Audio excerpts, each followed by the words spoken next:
Okay, let's jump right into this explainer. If you're in the healthcare space, whether you're a clinician, a medical coder, or a CDI specialist, you already know that the medical record is basically everything. But how do we act as clinical detectives to make sure that record reflects the absolute clinical truth?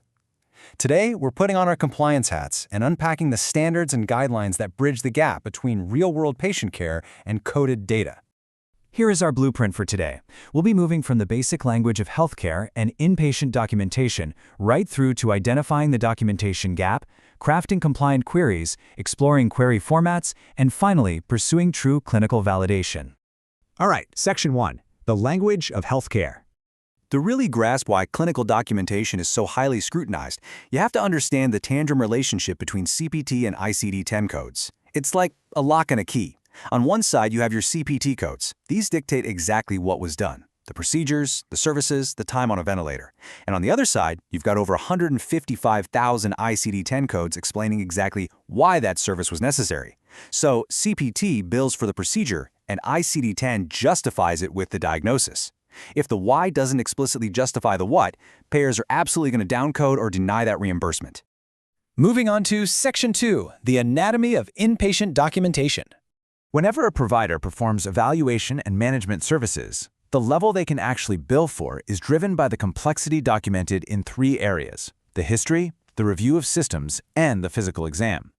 Treating a straightforward case takes minimal documentation, but evaluating a critically ill patient in the ICU, that demands incredibly comprehensive documentation across all three elements to justify that high level of medical decision-making. And speaking of comprehensive documentation, medical students and residents practically live by this mnemonic, AD-CAVA DIMPLES.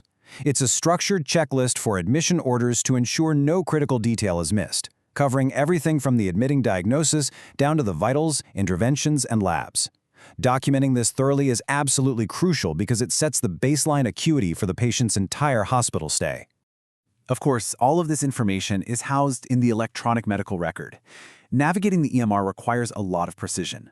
The ultimate goal here is to ensure that the structured data captured in this interface perfectly mirrors the actual high-stakes care that was provided to the patient at the bedside. Which brings us to Section 3, the documentation gap. Let's be real, clinical medicine is messy. So what happens when a provider's notes are incomplete, contradictory, or ambiguous? Well, ambiguous documentation fails to reflect the provider's true clinical intent, which makes it impossible to assign an accurate code. This is exactly where clinical documentation integrity specialists step in. We are essentially medical detectives, bridging the gap between the clinical reality and the final coded record. To bridge that gap, our CDI detectives have to scour the entire medical record. We're talking deep dives into respiratory therapy notes, arterial blood gas trends, and ventilator flow sheets. We are actively hunting for objective clinical indicators. For example, we might be looking at PEEP settings and plateau pressures to see if a patient actually has acute respiratory distress syndrome, or ARDS, even if the provider hasn't officially written those 4 letters in the chart yet. Let's look at Section 4, the anatomy of a compliant query. When a CDI specialist finds those clinical clues, they can't just alter the record themselves. They have to use a formal tool called a query. Think of a query as a highly regulated investigative tool used to clarify the chart. Because it can drastically change coding and reimbursement, it has to be completely 100% unbiased. You have to just present the clinical facts and let the physician draw their own conclusions. This rule is non-negotiable. Just like a lawyer in a courtroom, you cannot lead the witness. According to the 2026 AHIMA and ACDIS guidelines, you can never mention the financial payout, you can't talk about MSDRG shifts, and you can't title your query in a way that directs them to a specific diagnosis. You only present the clinical evidence, period. To stay compliant, you have to follow these 4 steps. First, you cite the objective clinical indicators, say acute onset of bilateral opacities on chest imaging within 1 week of an insult, and note exactly where you found it. Second, ask a clear, non-leading question. Third, provide clinically supported options based on the Berlin definition criteria. And fourth, always give the provider an out, like unable to determine or other. This protects the integrity of the query if it's ever reviewed in a race audit. Section 5, acceptable query formats. We have 3 main ways to ask our questions. The multiple choice format is usually your best bet, but you have to be so careful here.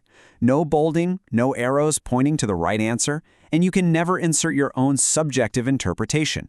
For instance, if you're querying for ARDS severity based on the Berlin definition, and you see a PaO2/FiO2 ratio of 150 with a PEEP of 5, you just list those exact parameters. You don't label it as moderate ARDS for them. You let the provider make that clinical connection. Then we have yes/no queries. These are incredibly strict. You can never use a yes/no query to introduce a brand new diagnosis. It's strictly for clarifying something already in the notes. For example, it is perfect for mechanical ventilation tracking. If respiratory therapy and physician notes are ambiguous, you might ask a yes/no question to confirm if continuous invasive endotracheal ventilation crossed that critical 96-hour threshold, because hitting that 96-hour mark dramatically shifts the MSDRG assignment. Finally, open-ended queries. Now, these can be a bit tougher for coding later on, but they are fantastic for really complex scenarios, or when you are having a face-to-face verbal query with a provider on the floor. Just remember, a verbal query isn't a casual chat. It has to follow the exact same non-leading rules, and the provider's final answer must be documented in the permanent health record. Which brings us to our final section, pursuing the clinical truth. Ultimately, this whole process is about clinical validation. We are defending against post-payment denial strategies by ensuring that every documented diagnosis is actually supported by the clinical indicators in the chart. Let's go back to our ARDS example. ARDS is classified as a major complication or comorbidity, an MCC, which drives massive reimbursement. If a provider documents ARDS, but the patient actually just has acute cardiogenic pulmonary edema and doesn't meet the non-cardiac criteria, a clinical validation query must be sent to confirm or refute it.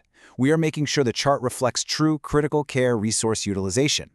This quote right here is the golden rule. The CDI specialist is just a detective presenting the puzzle pieces, the ABG trends, the imaging, the vent hours, but the treating provider and the treating provider alone exercises their independent medical judgment to complete the picture. As EMRs get smarter and AI starts generating nudges, our ongoing challenge is going to be protecting that ethical integrity. We have to ensure that the patient's story is always told by unbiased evidence and true medical judgment, not just an algorithm. Thank you so much for joining me today, and please like, share, subscribe to Decode Healthcare with Harshal.